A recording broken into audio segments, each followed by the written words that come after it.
अस्सलामुअलैकुम एवरीवन। आज की हमारी वीडियो का टॉपिक है टेस्टिस के storage. Testis is the mail gonad जो कि स्क्रोटम के अंदर प्रेजेंट होता है। ये रिस्पॉन्सिबल होता है for the production of sperms. Testis का एक आउटर कैप्सूल होता है और एक उसका जो अंदर का सब्सटेंस होता है that is made up of seminiferous tubules. मैं आपको आउटर कैप्सूल दिखा देती हूँ। ये लेबल भी हुआ हुआ है ट्यूनिका एल्बुजिनिया। आउटर कैप्सूल जो है उसका कहलाता है tunica albuginea. You have to remember this name क्योंकि ये वाइवा में क्वेश्चंस आते हैं। ठीक है, अब ये जो इसका ट्यूनिका एल्बुजिनिया यानी कि आउटर कैप्सूल है, it is nothing but a fibrous capsule.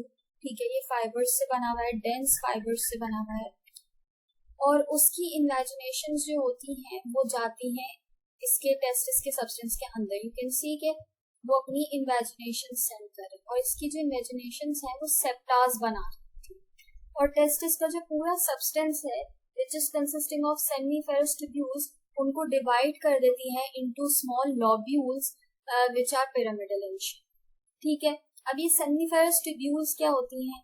ये कॉइल्ड स्ट्रक्चर्स होते हैं, ट्यूब लाइक स्ट्रक्चर्स होते हैं जो कि एक बहुत ज्यादा कॉइल्ड फॉर्म में टेस्टिस के अंदर पड़े रहते हैं। और सेमिनिफेरस ट्यूब्यूल्स जो है वो जगह है जहां पर स्पर्म्स फॉर्म होते हैं।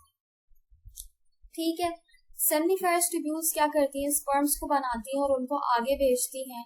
आगे क्या होता है कि सेमिनिफेरस ट्यूब्यूल्स जो है वो कन्वर्ज होती हैं और वो एक स्ट्रक्चर बनाती हैं कॉल्ड दी रेटी टेस्टिस।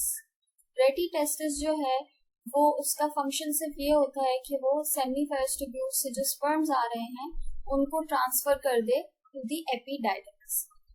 ठीक है, और रास्ते में इफ्रेंट डक्ट्यूल्स भी आते हैं और डक्ट्यूलाई इफ्रेंट्स भी आते हैं।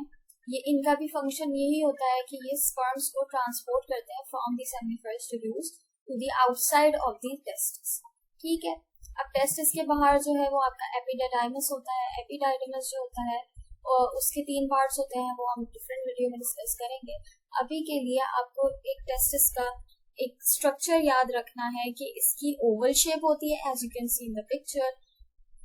इसका एक आउटर कैप्सूल होता है, उसके आउटर कैप्सूल को आप ट्यूनिका एल्बुजिनिया कहते हैं और उसका एक अंदर जो सब्सटेंस होता है उसको आप कहते हैं सेमिनिफेरस ट्यूब्यूल्स जो कि स्पर्म्स बनाते हैं। सेकेंड थिंग इज जब आप इसकी हिस्टोलॉजी देखते हैं तो इसकी हिस्टोलॉजी बिल्कुल ऐसी है जैसी पिक्चर में कि एक आउटर कैप्सूल होगा। ये आपको आउटर कैप्सूल पर्पल कलर में दिख रहा है जो कि मैं हाईलाइट कर रही हूँ। ये पूरा इसका एक थिक आउटर कैप्सूल है। This is one of the identification point जो कि अक्सर वाइवास में और बीसीक्यूज में पूछे जाते हैं कि टेस्टिस की हिस्टोलॉजी के आइडेंटिफिकेशन पॉइंट्स क्या हैं। तो first of all it has a really thick capsule which is made up of connective tissue, dense fibrous connective tissue। ठीक है, उस कैप्सूल को आप कहते हैं ट्यूनिका एल्बुजिनिया।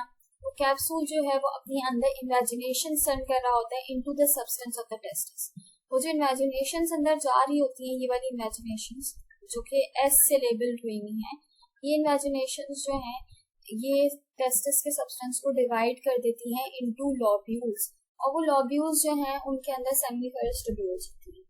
हर एक लॉब्यूल के अंदर तकरीबन 1 से 4 सेमिनिफेरस ट्यूब्यूल्स होंगी। ठीक है, और सेमिनिफेरस ट्यूब्यूल्स जो हैं वो 30 to 70 सेंटीमीटर्स लॉन्ग हो सकती है। अब आपने देखा कि यहाँ पर सारी सेमिनिफेरस ट्यूब्यूल्स पड़ी हुई होंगी। ठीक है, और उसके बाद जो है वो कन्वर्ज होंगी और वो फॉर्म करेंगी रेटी टेस्टिस। रेटी टेस्टिस जो है वो आपको यहाँ पर एक डिफरेंट सा स्ट्रक्चर दिख रहा है। दिस स्ट्रक्चर जो कि मैं हाईलाइट कर रही हूँ ये पूरे सब्सटेंस से थोड़ा सा डिफरेंट है। दैट इज व्हाट रेटी टेस्टिस इज। ठीक है, अब ये रेटी टेस्टिस आगे का जो है वो सेमिनिफेरस ट्यूब्यूल्स के जो भी स्पर्म्स वगैरह होंगे उनको पहुंचाएगा टू दी एपिडाइडमस जो कि ई से लेबल हुआ हुआ। ये पूरा एपिडाइडमस है जो कि हमने प्रीवियस पिक्चर में देखा, ये वाली पिक्चर में। This whole was the epididymis. ठीक है, ये लेबल होगा। थर्ड थिंग इज कि जब आपने टेस्टिस को ऊपर से देखा था तो वो इस तरह का दिख रहा था, पूरी उसकी शेप दिख रही थी and you were able to make out कि उसका एक थिक कैप्सूल है और अंदर उसकी इमेजिनेशन जा रही है। ऑल्दो इमेजिनेशन इतनी ज्यादा प्रोमिनेंट नहीं हो रही बट थिक कैप्सूल जो है वो बहुत प्रोमिनेंट होता है। जब आपने उसको करीब से देखा तो कट सेक्शन में देखा उसमें बहुत सारे आपको छोटे छोटे ट्यूब्यूल्स दिखे जिनके सेंटर में एक ल्यूमेन है, एक एम्प्टी ल्यूमेन आपको सेंटर में दिखेगा. This is one of the identification points. पहला आइडेंटिफिकेशन पॉइंट था कि कैप्सूल, ठीक है. सेकेंड आइडेंटिफिकेशन पॉइंट था लॉब्यूल्स, जो कि कुछ स्लाइड्स में विजिबल नहीं होता, so it's completely all right. And third जो है वो आपके पास है ल्यूमेन, एक एम्प्टी ल्यूमेन और उसके अराउंड सेल्स, जिसको आप इस पूरे स्ट्रक्चर को कहते हैं सेमीफेरस ट्यूब्यूल. कट सेक्शन, इसमें एक एम्प्टी सेंट्रल ल्यूमेन होगा और सराउंडिंग में एक सेल की लाइनिंग होगी. एक सेल की नहीं बल्कि ये लाइनिंग जो है मल्टीपल सेल्स की होती है, और ये होते हैं, इस सेल की टाइप होती है स्ट्रैटिफाइड क्यूबॉइडल सेल्स. ये चीज आपको याद रखनी है because this stratified cuboidal cells, ये पूछा जाता है कि टेस्टिस के अंदर या सेमीफेरस ट्यूब्यूल्स के अंदर किस टाइप की एपिथेलियम प्रेजेंट होती है. So you are going to say कि स्ट्रैटिफाइड क्यूबॉइडल सेल्स होते हैं. थर्ड थिंग इज इसी स्ट्रक्चर के इन्हीं सेल्स के बीच बीच में सर्टोली सेल्स होते हैं. यहाँ पर क्योंकि स्पर्म्स बनते हैं सेमीफेरस ट्यूब्यूल्स में, तो स्पर्म्स आपको डिफरेंट स्टेजेस में दिखेंगे. Like you will be able to see कि प्राइमरी स्पर्म्स भी प्रेजेंट है, प्राइमरी स्पर्मेटोसाइट्स भी प्रेजेंट है, सेकेंडरी स्पर्मेटोसाइट्स भी प्रेजेंट है, इस तरीके से स्पर्मेटोगोनिया भी प्रेजेंट है. जब आपने इस पूरी पिक्चर को एक करीब से फर्दर जूम इन करके देखा है तो आपको एक सिंगल सेमीफेरस ट्यूब्यूल दिखती है. ये सेमीफेरस ट्यूब्यूल्स में जर्मिनल एपिथेलियम होगा. Germinal epithelium is the sperms, ठीक है. उसके डिफरेंट स्टेजेस होंगे और उस मल्टीपल स्टेजेस आपको डिफरेंट क्रॉस सेक्शंस में दिख सकते हैं, ठीक है. सेकेंड चीज आपके पास होगी Sertoli cells. And third thing which is also really important is Leydig cells, जो कि आपके इंटरस्टिशियम में होंगे. यानी कि दो सेमीफेरस ट्यूब्यूल्स के बीच का जो एरिया है, दिस होल एरिया, यहाँ पर सेमीफेरस ट्यूब्यूल्स लेडिक सेल्स होते हैं, ठीक है. लेडिक सेल्स का फंक्शन होता है टेस्टोस्टेरोन प्रोड्यूस करना. एंड सर्टोली सेल्स क्योंकि ये सेमीफेरस ट्यूब्यूल्स के अंदर होते हैं इसलिए स्पर्म्स फॉर्म. और एपिथेलियम थी आपके पास stratified cuboidal epithelium, which is really important. उसके अलावा यहाँ पर जो एक सेमीफेरस ट्यूब्यूल को दूसरी सेमीफेरस ट्यूब्यूल से सेपरेट करें, ये सारे बीच में इंटरस्टिशियम है, ठीक है. और ये जो है इसके अंदर कैपिलरीज भी आ जाती हैं, ब्लड वेसल्स वगैरह सब आ जाती हैं, ठीक है. और लेडिक सेल्स आ जाती हैं, व्हिच इज रियली इम्पोर्टेंट.